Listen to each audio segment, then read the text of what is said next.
자, 이처럼 위대한 왕들은요, 무덤을 크게 짓기 마련입니다. 그런데 우리 예수님의 무덤은 이 세상 어디에도 있지 않습니다. 왜 그렇습니까? 그 무덤이 비어 있었기 때문이죠. 예수님께서는 살아나셨기 때문에 예수님의 무덤을 우리는 볼 수 없는 겁니다.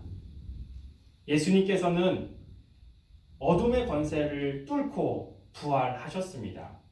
그리고 그 빈 무덤이 바로 가장 큰 첫 번째 증거라고 할 수 있을 것입니다.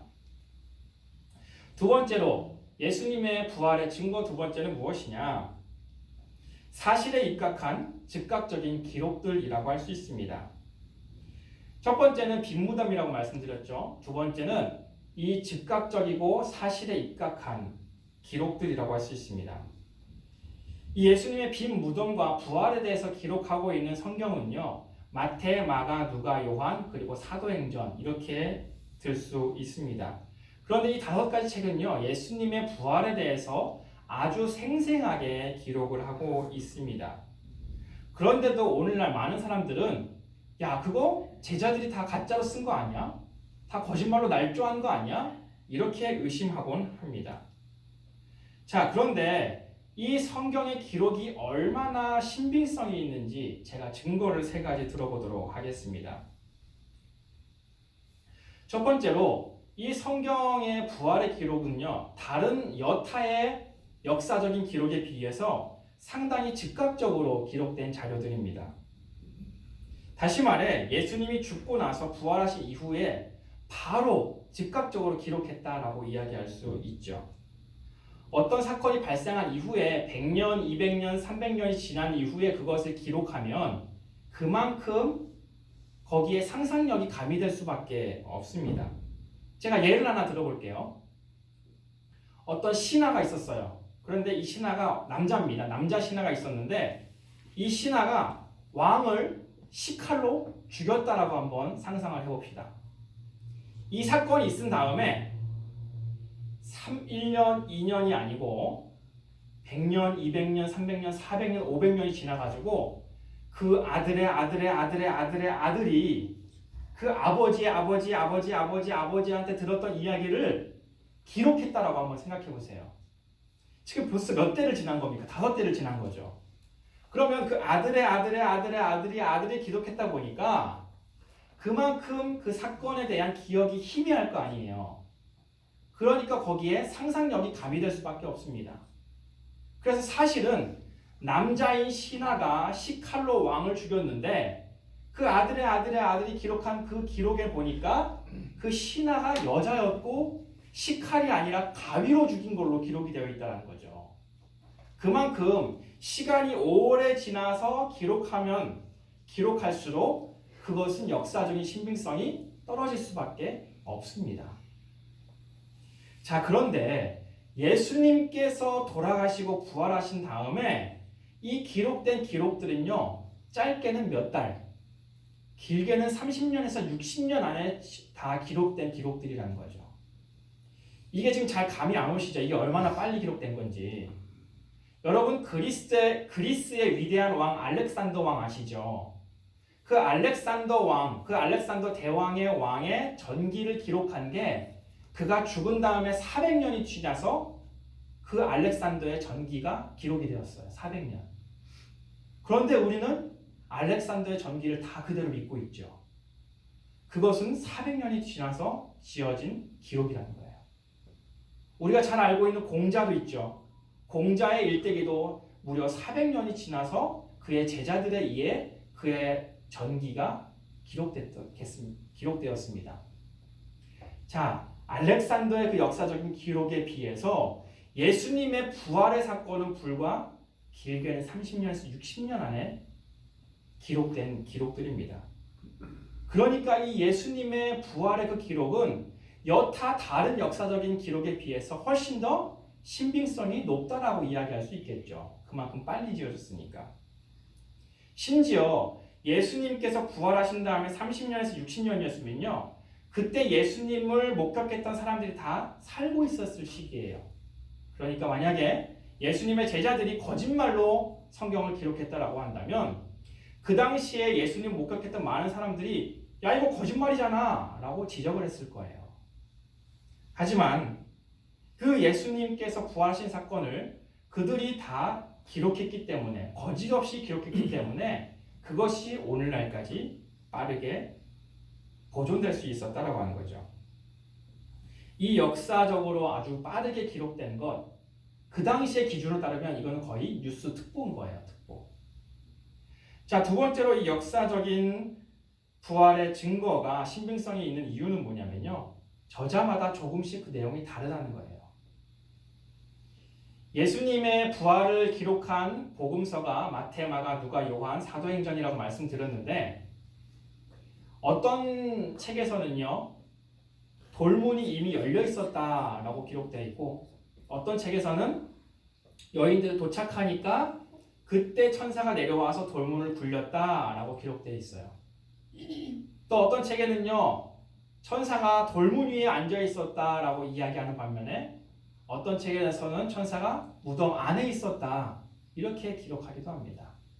그리고 어떤 성경에서는 천사가 한 명인데 어떤 성경에서는 천사가 두 명이에요.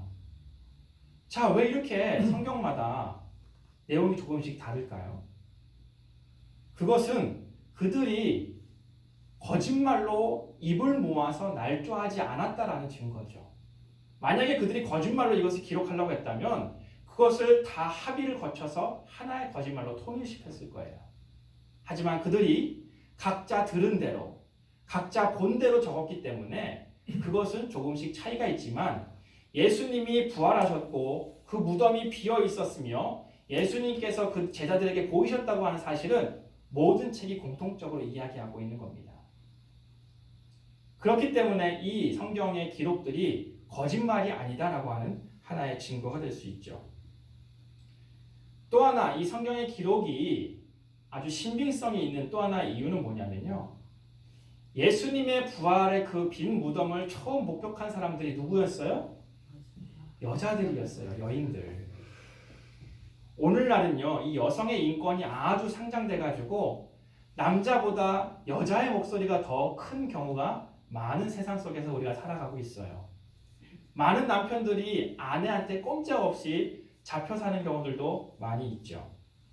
그런데요. 예수님이 살던 그 시대는요. 전혀 그렇지 않았습니다. 여성은 사람이지만 사람이 아니던 그런 시절이었어요. 대표적인 예로 이 여성들은 사람의 숫자를 셀 때 거기에 포함도 안 됐어요. 그래서 예수님께서 오병이어의 기적을 베푸셨을 때 거기에 모인 사람들의 숫자를 남자만 5,000명이더라. 이렇게 얘기해요. 그리고 그때 예수님을 믿었던 사람들이 3,000명이 되더라 할 때는 거기에는 여자와 어린아이는 포함도 안 됐어요. 그리고요. 여자들은요. 투표권도 없었고요. 여자들은 법정에서 말하는 것은 법적 효력이 없었어요. 그러니까 여자는 사실 죄송합니다만 그 당시에는 사람 취급을 못 받았던 거예요. 자, 그러면 여러분이 부활 사건을 거짓말로 날조한다고 한다면 예수님의 부활의 첫 목격자로 여자를 쓰진 않았을 거예요. 왜냐하면 신빙성이 없으니까. 여자가 말해봤자 뭘 알아? 이렇게 했을 거니까. 그건 믿을 수 없어라고 했을 테니까. 하지만 성경의 기록에서 여인들이 예수님의 빈 무덤을 처음 발견한 최초 목격자로 썼다는 것은 사실 그대로 썼기 때문이죠. 그것이 사실이기 때문에. 자, 이처럼 예수님의 부활을 기록한 이 성경은요. 아주 사실에 입각하고 빠르게 기록된 기록들이라고 하는 거죠. 자, 이것이 바로 예수 부활의 두 번째 증거라고 할 수 있습니다. 자, 마지막으로 예수 부활의 증거, 가장 강력한 증거라고 할 수 있는 이 세 번째 증거는 뭐냐면 바로 제자들의 삶입니다. 자, 복습 한번 해보겠습니다. 첫 번째가 뭐였죠? 예수 부활의 증거가 빈 무덤이었습니다. 그렇습니다. 두 번째는 뭐였습니까? 사실에 입각한 즉각적인 기록들, 여러 가지 기록들이 남아있다라고 하는 거죠. 세 번째는 뭐냐면 제자들의 삶이 바로 예수 부활의 증거입니다. 우리가 함께 봉독한 사도행전 2장은요. 베드로의 설교예요. 베드로가 많은 사람들 앞에서 설교를 하는데 뭐라고 설교하냐면 여러분도 다 보았듯이 예수님은 부활하셨습니다. 라고 지금 설교를 하는 거예요. 우리 32절 말씀 같이 한번 읽어보겠습니다. 시작. 이 예수를 하나님이 살리신지라 우리가 다 이 일의 증인이로다. 지금 베드로가 설교하는 거예요. 예수님이 살아나셨잖냐? 자, 너도 봤잖냐? 라고 지금 설교를 하고 있는 거죠. 자, 그런데 베드로가요. 이렇게 예수님의 부활을 설교하고 전파하다가 결국에 어떻게 됐냐면 붙잡혀서 죽게 돼요.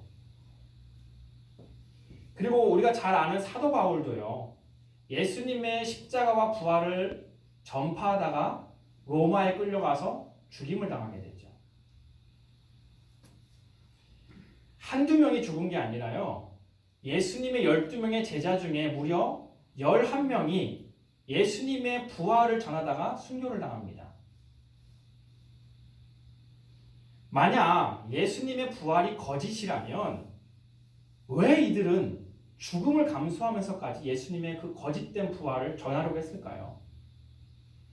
그들이 죽음을 감수하면서까지 예수님의 부활을 전한 이유는 그게 사실이기 때문이에요. 그것이 진짜고 내가 봤기 때문에 거침없이 예수님의 부활을 전할 수 있었던 것입니다. 뿐만 아닙니다. 예수님의 제자들이 목숨을 걸고 예수님의 부활을 전할 수 있었던 원동력이 무엇이었느냐? 예수님이 부활하신 걸 보고 나서 예수님의 제자들은 한 가지 확신이 생겼어요. 내가 예수님의 부활을 전하다가 죽더라도 예수님이 부활하신 것처럼 하나님께서도 나도 살리시겠구나. 그 부활에 대한 믿음이 생기기 시작했어요. 예수님께서 살아계실 때에 너희에게 영원한 생명이 주어질 거라고 하는 그 약속이 믿어지기 시작한 거예요. 왜요? 본인들이 눈으로 예수님 부활하신 것을 목격했으니까. 예수님의 부활을 보고 나서 그들은 나도 부활할 수 있겠구나 라고 하는 부활의 믿음이 생겼고, 그 부활의 믿음은 하나님 나라에 대한 소망으로 확장되었고, 그리고 그 사랑, 그 소망은 예수님을 전하고자 하는 사명으로 확정된 거라고 할 수 있습니다. 그러니까 이제 두려울 게 없죠. 나도 죽으면 죽음 이후의 삶이 있다는 것을 확신하니까. 사람이 죽는 것은 이치지만, 사람에게 정해진 이치지만 그 이치를 뛰어넘는 새로운 생명, 부활의 생명을 확신하게 된 것입니다. 그러니까 부활을 전하고자 기꺼이 죽음을 감내할 수 있게 된 것이죠. 또 순교한 예수님의 제자들을 뿐만 아니라 다른 여타의 제자들도 삶이 변하기 시작했어요. 그 이전에는 예수님에 대한 확신이 희미하니까, 하나님 나라에 대한 확신이 희미하니까 이기적일 수밖에 없었어요. 경쟁적일 수밖에 없었습니다. 내가 어떤 것을 더욱더 축적하려고 하고 집착할 수밖에 없었어요. 하지만 예수님의 제자들이 예수님이 부활하신 것을 보니까 하나님의 나라가 저 죽음 이후에 있구나라는 것을 깨달은 그 순간 그들은 사랑할 수 있게 됐어요. 이 세상의 삶이 영원한 게 아니구나. 이게 전부가 아니구나. 이 세상 이후에 영원한 삶이 있구나라는 것을 그들이 확신하니까 그들은 나눌 수 있게 되었고, 베풀 수 있게 되었고, 사랑할 수 있게 된 것이죠. 초대교회에 보니까요, 여러 가지 아름다운 모습들을 많이 볼 수가 있습니다. 오늘 우리가 읽었던 사도행전 2장 43절에 보면요, 그 아름다웠던 초대교회의 모습들을 잘 보여주고 있습니다. 같이 한번 읽어볼까요? 시작. 믿는 사람이 다 함께 있어 모든 물건을 서로 통용하고 또 재산과 소유를 팔아 각 사람의 필요를 나눠주며. 자, 이 사람들, 예수님의 제자들이 예수님의 부활을 보고 나서 삶이 변하기 시작했어요. 그 전까지는 내 거야, 나만 가질 거야, 내 가족이 우선이야 라고 생각했던 사람들이 예수님의 부활을 보고 나서, 목격하고 나서, 아, 이 세상 이후의 삶이 있구나. 이제 내가 더 이상 여기서 아둥바둥하며 살 필요가 없구나라는 것을 깨닫게 된 거죠. 그러니까 그 제자들의 변한 삶이 바로 예수님의 부활의 가장 강력한 증거라고 할 수 있는 것입니다. 예수님의 그 제자들, 사실 예수님의 부활을 목격하기 전까지는 우리와 별반 다를 것 없는 사람들이었습니다. 베드로를 한번 보세요. 자기 살고자 예수님을 3번이나 부인했던 그런 사람이었는데 예수님의 부활을 목격하고 나서 그 부활을 전하고자 하는 사람으로 바뀌었어요. 사도 바울도 마찬가지였고요. 수많은 제자들도 마찬가지였습니다. 그들의 삶이 변할 수 있었던 이유는 뭐냐? 바로 예수님의 부활이기 때문에, 예수님의 부활을 목격했기 때문이었습니다. 바라기는 우리가 더 이상 예수님의 부활을 의심하는 것이 아니라 참된 예수님의 제자로서 예수님의 부활의 증거를 기억하고 믿고 또 예수님의 부활의 증인으로 살아갈 수 있는 우리 모두가 되기를 간절히 소망합니다. 말씀의 결론입니다. 사람이 죽으면 죽기 전에 여러 가지 준비를 한다고 합니다. 대표적인 게 이제 영정사진도 준비를 하고요. 또 수의도 준비하고 뭐 관도 이렇게 준비한다고 하더라고요. 그런데 우리가 죽을 때 죽기 전에 또 하나 준비해야 될 게 있는데 그게 뭐냐면 묘비에 뭐라고 쓸지 그것도 한번 생각해 볼 필요가 있어요. 그냥 땡땡땡의 묘 이렇게만 쓰기에는 너무 좀 밋밋하잖아요. 그래서 여러분은 여러분의 묘비를 작성할 수 있다면 뭐라고 작성하시겠어요? 저는 이미 정해놨어요. 제 묘비명이 궁금하지 않으세요? 네. 제 묘비명을 공개하도록 하겠습니다. 여기 하나님의 사람 김반석이 누워 부활의 아침을 기다리노라. 아멘. 멋있죠? 네. 여기 하나님의 사람 김반석이 누워 부활의 아침을 기다리노라. 사랑하는 성도 여러분, 부활의 믿음이 있는 사람, 하나님의 나라에 대한 소망이 있는 사람은요 두려움이 없습니다. 이 세상에 집착할 필요가 없습니다. 왜냐하면 그 부활 이후에 삶이 있다는 것을 믿기 때문에 더 이상 여기에 집착할 필요가 없는 거죠. 여기 하나님의 사람 김반석이 누워 부활의 아침을 기다리노라. 우리 모두에게 이런 믿음이 있기를 간절히 소망합니다. 아멘. 여러분 혹시 이 묘비명이 탐나세요? 그러시면 저희 아버지한테 허락을 받고 쓰셔야 돼요. 우리 아버지가 본인이 돌아가시거든 이렇게 적어달라고 하셨거든요. 그래서 저도 똑같이 이렇게 묘비명을 준비하고 있습니다. 여러분, 하나님께서 주시는 그 부활의 믿음, 그리고 하나님 나라를 소망하는 그 소망, 그것이 있는 사람은요 담대히 하나님의 나라를 또 예수님의 부활을 전파할 수 있습니다. 또 부활의 믿음이 있는 사람, 하나님 나라의 소망이 있는 사람은요 사랑할 수 있습니다. 바라기는 오늘 우리가 나누었던 3가지 부활의 증거를 기억하시면서 더 이상 예수님의 부활을 의심하는 것이 아니라 예수님의 부활을 확신하고 예수님의 부활의 능력으로 승리자로 살아갈 수 있는 저와 여러분이 되기를 간절히 소망합니다. 아멘. 함께 기도하겠습니다. 사랑과 은혜가